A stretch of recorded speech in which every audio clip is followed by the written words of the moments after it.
Bom dia, a paz do Senhor Jesus, mais uma manhã de bênção, manhã de vitória. Quero agradecer a Deus por mais uma oportunidade nesta manhã, deixando aqui uma mensagem para você que pode vá compartilhando.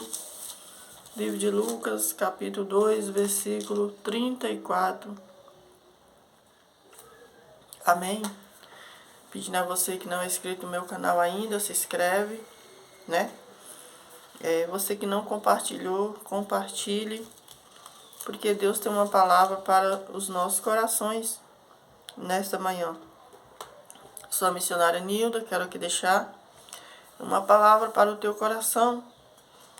Lucas 2:34 vai dizer assim: E Simeão os abençoou e disse a Maria, sua mãe: Eis que este é poço para a queda e elevação de muitos em Israel, e para sinal que é contraditado. E uma espada transpassará também a sua própria alma, para que se manifeste os pensamentos de muitos corações. E estava ali a profetisa Ana, filha de Fanuel, da tribo de Asser. Esta era já avançada em idade e tinha vivido com o marido 7 anos desde a virgindade. Aleluia. E era viúva de quase 84 anos, e não se afastava do templo, servindo a Deus em jejuns e orações de noite e dia.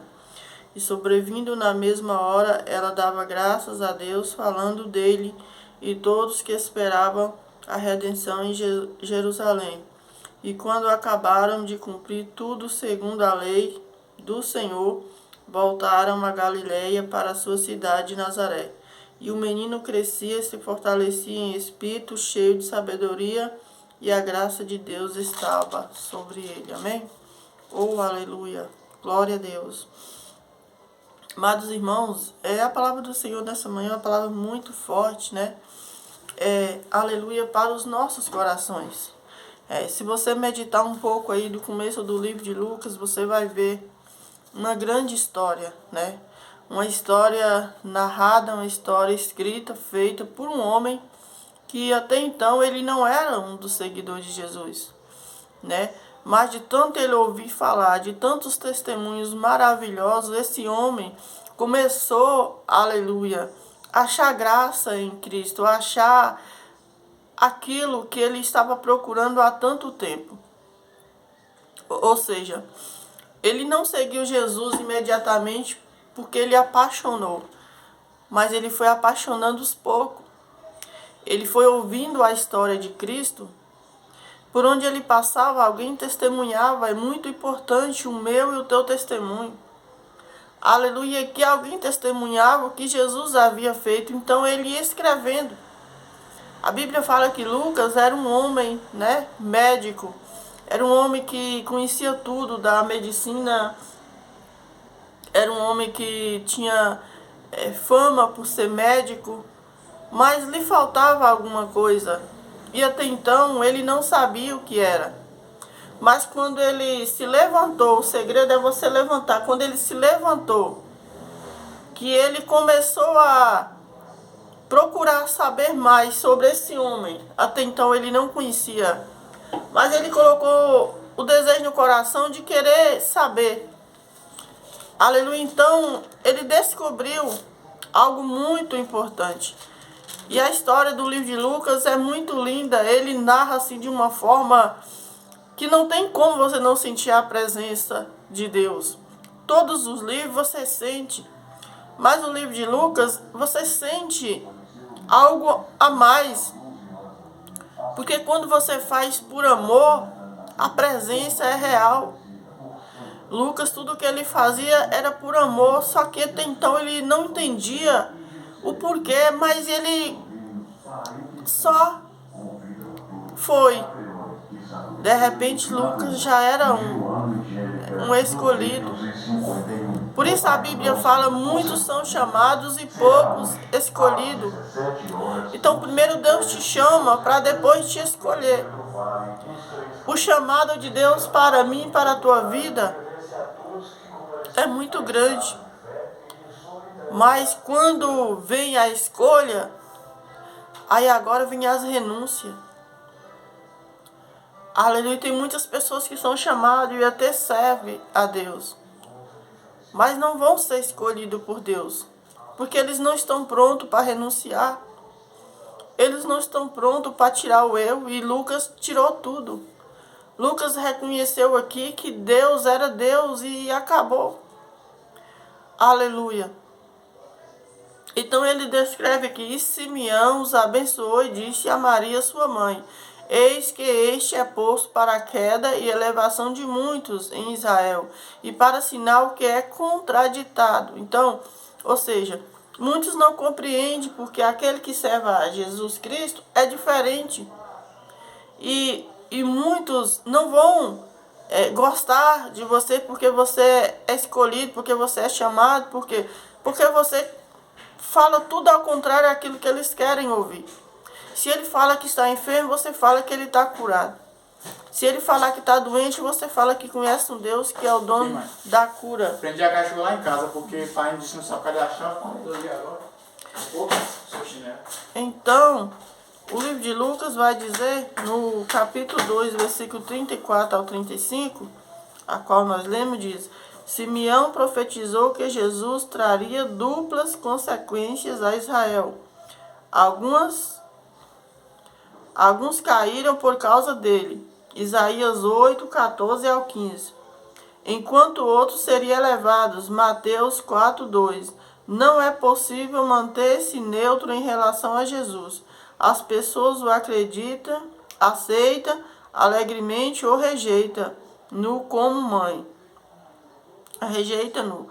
Como mãe, Maria ficaria entristecida pela rejeição que Jesus enfrentaria. Esta é a primeira referência à dor materna, o Evangelho de Lucas. Amém? Então aqui, Lucas ele está falando de uma forma bem clara que para muitos seria bênção, seria a maior alegria, mas para outros seria tristeza. Por quê? Porque Jesus ia confrontar o inferno. Jesus ia confrontar o pecado e muitos não estavam dispostos a abandonar o pecado. Muitos não estavam dispostos a servir Jesus. E a Bíblia fala, Jesus dizendo: quem não é por mim, é contra mim. Não tem como você agradar dois senhores. Ou você agrada um e despreza o outro, ou você agrada o outro e despreza esse um. Aleluia. Poderia ser Jesus. E muitos fizeram isso, foi o que aconteceu. Muitos continuaram adorando a Baal e desprezando Jesus. E quando quando Simeão abençoa o menino aqui, eles conhecem, quando aquele menino chega, aquela mulher já avançada de idade, que era a esposa de Simeão, ela conheceu. Né? Eles estavam esperando há muito tempo, havia uma promessa. Tanto é que mais para frente ela vai dizer: agora eu posso morrer tranquila, porque agora eu vi Deus, agora eu vi o rei. Então eles estavam esperando somente a promessa se cumprir. Então Simeão abençoou e disse a Maria, sua mãe, né? Maria, a mãe de Jesus. Então Simeão abençoou quem? A criança. Abençoou aquele menino. Abençoou e disse a Maria, sua mãe: eis que este é posto para a queda e elevação de muitos em Israel, e para sinal que é contraditário. Então, ou seja, esse menino ele vai levantar muita gente, mas muita gente também vai cair. Esse menino vai ser para a bênção de muitos, mas para outros vão cair. Por causa dele, por causa que não vai entrar no querer dele. Aleluia. E versículo 35, olha o que Simeão ainda fala para a mãe e para Maria. E uma espada transpassará também a sua própria alma, para que se manifeste os pensamentos de muitos corações. Então, quem é uma mãe que queria ouvir isso? Qual a mãe que está com a criança no colo e ouviu uma profecia dessa? Aleluia. Qual é a mãe que não ficaria triste Por mais que ela sabia que Jesus estava ali com um propósito. Mas ela era mãe. É claro que ela ficou triste. A própria Bíblia vai dizer, quando o Simeão fala que muitos vão rejeitar Jesus, quem é a mãe que quer ver o teu filho rejeitado? Quem é o pai que quer ver o teu filho rejeitado por outros? Mas Simeão falou. E então, versículo 36 diz, estava ali a profetisa Ana, filha de Fanuel, da tribo de Assé. Esta era já avançada em idade e tinha vivido com o marido 7 anos desde a sua virgindade. Então, essa Ana era uma profetisa também. E a profecia que eles trouxeram para a mãe, para Maria, não foi uma profecia fácil. Eles falaram a verdade. Aleluia. E Maria ficou triste porque estava falando do filho dela. Mas por outro lado, ela sabia que ele veio com um propósito. E aquele propósito ia se cumprir, porque quem falou foi Deus. E não só foi a profetisa que falou, mas desde o livro de Isaías já havia uma promessa, uma profecia. E assim como Deus deu para ela um filho, ela sendo virgem, é claro que Deus também poderia fazer aquilo que Ana estava falando e Simeão. Por quê? Porque havia uma profecia. E aonde a profecia, aleluia, ela se cumpre. Capítulo 2, 36. Embora Simeão e Ana fossem muito idosos, jamais perderam a esperança de que viria o Messias. Guiados pelo Espírito Santo, eles estão entre os primeiros a dar testemunho sobre Jesus. Na cultura judaica, os anciãos eram respeitados devido à idade de Simeão e Ana. Suas profecias trouxeram uma confirmação extra. Nossa sociedade valoriza mais a energia da juventude do que a sabedoria dos anciãos. Assim, as contribuições dos idosos são frequentemente ignoradas. Como cristãos, devemos inverter estes valores.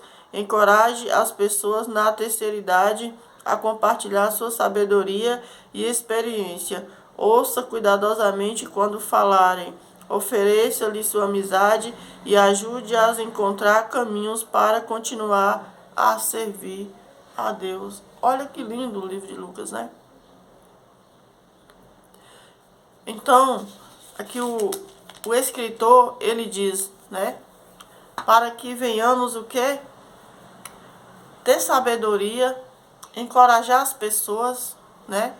Hoje, as pessoas dão mais crédito aos novos, aqueles do manto, do reteté. Não que eu não sou contra isso, mas tem pessoas que têm experiência. Tem experiência com Deus, tem pessoas que passou por coisas, pessoas idosas que já passou por coisas que nós não passamos ainda. E tem muita experiência e tem o que se passar e nós precisamos dar ouvido a essas pessoas e incentivar essas pessoas a continuar. Então, a Bíblia fala que mesmo Simeão e Ana já sendo avançados em idade, mas a profecia que eles falaram, Maria deu crédito, porque por ele ser experiente, além de ser profetas, estar na casa do Senhor servindo a Deus há tanto tempo, não tinha como eles errarem. E só foi uma confirmação daquilo que no livro de Isaías já havia falado. Um dos livros que mais falou a respeito da vinda do Messias foi no livro de Isaías. E eles ali, quando falam, eles falam do que eles sabem. Eles falam que, aleluia, que Jesus, quando Jesus chega, quando Maria chega ali no templo com Jesus, eles reconhecem, eles dizem, aleluia, que eles já estão dando testemunho e que ali o Messias é chegado, eles reconhecem. Então vocês sabem, aleluia, quem é de Deus e quem ainda não está servindo a Deus. A Bíblia fala que na cultura judaica os anciãos eram respeitados, né? O povo de antigamente era mais respeitado, os mais novos ouviam, porque além que eles eram idosos, eles tinham muita experiência. Eles tinham vivido vidas que nós ainda não vivemos, então eles têm mais experiência. E eles eram respeitados, todos ouviam Ana e Simeão no templo. E as profecias confirmavam tudo aquilo que os outros profetas já vinham falando. Então o escritor ele pede para que nossa sociedade comece a valorizar não só a juventude, mas também os mais velhos. Porque quando chega alguém novato, você para tudo para ouvir ele, mas aquele que tem mais experiência, que tem um testemunho maior, que tem um testemunho mais antigo, as pessoas não querem ouvir mais, preferem dar crédito, aleluia, aos novos. É claro que muito bom ter gente nova, ter gente com novas experiências, mas as pessoas idosas são dignas de respeito, são dignas do teu amor, do teu carinho, do teu abraço, você ajudá-las, escutar. Porque quantas pessoas estão meio depressivas, quantos idosos que já não vai mais à casa de Deus, porque não tem oportunidade, porque ninguém quer escutar mais, porque as pessoas não dão mais crédito, porque já estão idosos. Vamos mudar isso, vamos fazer como manda a palavra de Deus, respeitar a todos, escutar também a todos. Aleluia. Então, o escritor, ele é muito sábio aqui nas tuas palavras. Aleluia, versículo 2, capítulo 2, versículo 36 ao 37 diz: Ana foi chamada de profetisa, o que invocava que ela estava de forma incomum, muito próximo a Deus. Os profetas não necessariamente prediziam o futuro. Seu principal papel era falar algo da parte de Deus para a igreja, proclamando a verdade. Olha a profetisa Ana, né? Como não tem mulher profeta, como não tem mulher profetisa, como não tem mulher pastora, se a Bíblia fala que Ana era uma profetisa, estava ao templo. Quem foram que viu Jesus pela primeira vez sair ressuscitado? Não foi as mulheres? Aleluia. Então, as pessoas colocam palavras que não tem na Bíblia. Elas querem colocar doutrinas que são doutrinas de homens. Mas a palavra de Deus é bem clara quando ela diz que Ana era uma profetisa. Que Ana estava no templo, então todos aqueles que estão no templo são profetas do Senhor. Independente de cargo, independente do que as pessoas dizem. Você é um profeta, você é uma profetisa do Senhor. Se você está no templo, você está na presença de Deus, você é um servo de Deus. Aleluia, Jesus. Capítulo 2, 39 diz: Maria e José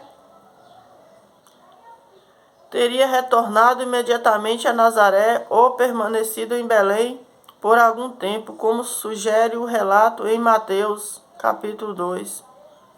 Houve um intervalo de vários anos entre os acontecimentos descritos nos versículos 38 e 39. Tempo suficiente para o casal encontrar um lugar para morar em Belém, fugir para o Egito, a fim de escapar da ira de Herodes e retornar a Nazaré em uma ocasião segura. Amém? Então, logo o nascimento de Jesus, ele já começou a ser perseguido pelo rei Herodes. O rei Herodes mandou matar todas as crianças que teriam a idade de Jesus. Por quê, missionário? Por medo. Porque a profecia dizia que viria um rei. Que viria um rei para governar. Então, ele achou que esse rei seria terreno. Ele achou que esse rei ia tomar o lugar dele, então ele mandou matar todas as crianças que tinham a idade de Jesus. Aleluia. Glória a Deus, aleluia. E hoje não é diferente. Hoje as pessoas estão preocupando com cargos, com reino, cadeiras. E Jesus está falando aqui do reino celestial. Aqui o profeta está falando do reino do céu, mas eles não compreendiam porque eles eram da terra. Quem é da terra não compreende as coisas do céu. Aleluia. Quem está com o pensamento na terra não compreende do reino. Você precisa estar com os pensamentos levados para o alto, para o céu, para que você veja as coisas espirituais como elas são. Aleluia. Glória a Deus. Aleluia. Glória a Deus. Aleluia. Então, Maria e José foram perseguidos. Eles tiveram que mudar de cidade por conta da perseguição com Jesus. Eles queriam matar Jesus de qualquer jeito. Desde o nascimento de Jesus, que Jesus já foi perseguido. Se você está sendo perseguido por amor à palavra de Deus, glorifique a Deus. Jesus foi perseguido e nós vamos ser também. Mas uma coisa, como o apóstolo Paulo disse, seremos perseguidos, mas não desanimados.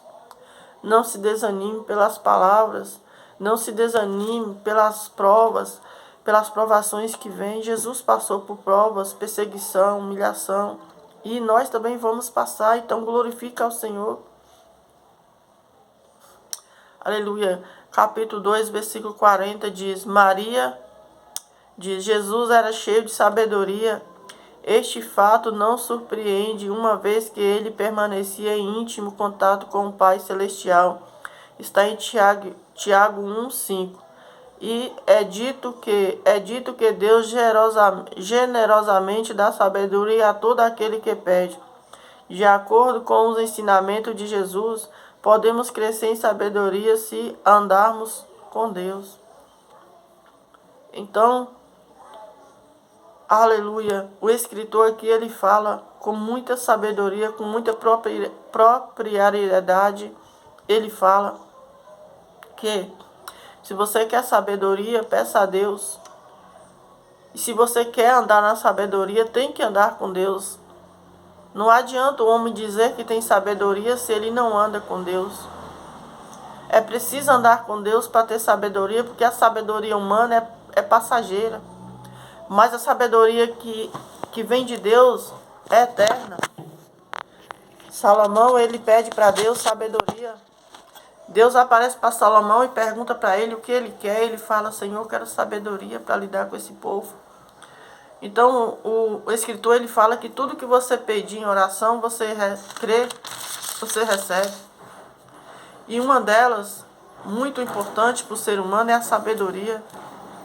O que adianta você ter 1 milhão e não ter sabedoria? Como gastar esse dinheiro? Como investir esse dinheiro? Então você precisa ter principalmente sabedoria. Dinheiro não é tudo. Fama não é. O mais importante da minha e da tua vida é a sabedoria, é o amor. Aleluia. E a Bíblia declara que Jesus era cheio de sabedoria. E ele surpreendia todo o povo aonde ele chegava. Ele surpreendia. Ele era professor dos professores. Ele era o médico dos médicos. Ele era o profeta dos profetas. Ele era o amor em pessoa. E continua sendo. Eu estou aqui, mas eu estou sentindo a presença. Porque quando você fala de Deus, você sente a presença. Porque aonde Ele está, a presença. Então eu não sei aonde esse vídeo vai chegar. Mas de uma coisa eu sei. Que a tua vida não vai mais ser a mesma. Assim como a vida de Lucas nunca mais foi a mesma. Lucas começou escrevendo a história de Jesus. Daqui a pouco ele se torna um. Por quê? Porque a sabedoria de Deus entrou no coração dele. O amor, né? Ele começou a escrever e ouvir aquelas pessoas testemunhar as maravilhas de Deus. Ele ficou encantado, não teve como. Então não tem como você entrar na presença de Deus e sair da mesma forma. Não tem como você entrar no Santo dos Santos e não receber algo. Aleluia. Então por isso que o inimigo ele luta contra a minha e a tua vida para que você não entre na presença, porque ele sabe que a presença de Deus ela muda o ser humano. A presença de Deus ela transforma. A presença de Deus é real. Então o inimigo ele luta para que você não entre na presença, porque ele sabe que todos aqueles que entram recebem. Aleluia. O inimigo, ele luta dia e noite para que você não receba esta palavra, para que você não medite nessa palavra, para que você não, aleluia, mergulhe nessa palavra, porque todos aqueles que mergulham, recebem. A Bíblia fala de um homem chamado Naamã. Naamã era um homem que tinha muitas posses, tinha muitas bênçãos materiais, mas o mais importante, ele não tinha Jesus Cristo. E um dia aquele homem adoece de uma lepra e tem uma menina que foi em cativeiro trabalhar para ele ali. E aquela menina começa a observar que aquele homem está com problema. Por que ela viu? Porque ela tinha visão de Deus. Ela via ele muito vestido, muito arrumado, mas lá dentro ela também via que estava faltando algo. E que ele precisava de um socorro urgente. Mas as pessoas de fora não viam. Por quê? Porque as pessoas de fora estavam na carne, mas ela estava em espírito. E a pessoa, quando está em espírito, ele vê coisas que outros não verem. Ele sente coisas que outros não sentem. Eles participam de banquetes que outros não participam. Então aquela menina começa a observar que aquele patrão dela, que aquele senhor estava passando por um problema. Então ela chama a senhora daquele senhor e fala: olha, se o meu senhor estivesse, aleluia, em Jerusalém, se o meu senhor estivesse na minha terra, onde há profeta, ele seria curado. Então a moça começa a conversar com aquela menina e de repente aquela menina passa o endereço. E aquela esposa fala para ele e ele vai. E a Bíblia fala que para ele receber a vitória, ele teve que mergulhar 7 vezes. Tem pessoa querendo receber a vitória no primeiro mergulho.